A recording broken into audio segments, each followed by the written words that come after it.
السلام عليكم ورحمة الله. كنتمنى كلشي يكون بخير وعلى خير. فيديو جديد، نهار جديد. اليوم بغيت نحضر معكم واحد الوصفة ديال الكحة. مزيانة الدراري الصغار وحتى الكبار، كنتمنى تنفع الجميع.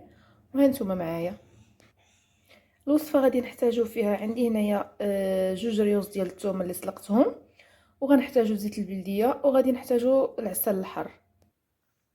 عندي هنا الثومه اللي قشرتها، ندقها بحال هكا.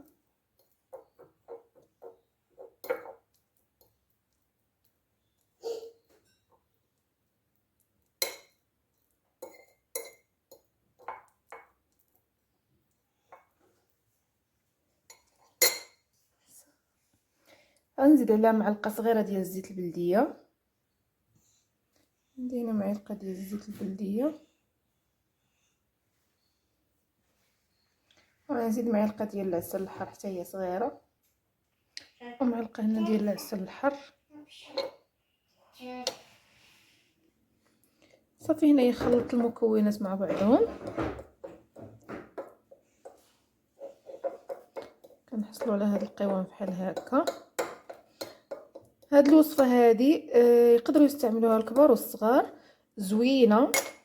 وحتى الريحه ديال الثومه ما كتبقاش عاطيه بزاف حيت تسلقات وزدنا عليها العسل والزيت البلديه. وصافي هذه الوصفه ديالنا. الى عجبكم الفيديو بارطاجيوه مع الاصحاب والعائله. ويعني دابا هاد الوقيته هذه تقريبا الكبير والصغير كيكون مريض. حنا انا وبنتي الشهر اللي فات كنا مرضين بالرواح، هي دابا مرضات ليا عاوتاني، واخا الدواء واخا كلشي ما كيدير لها حتى شي حاجه. قلنا راه نديرو وصفه طبيعيه نحسن لينا.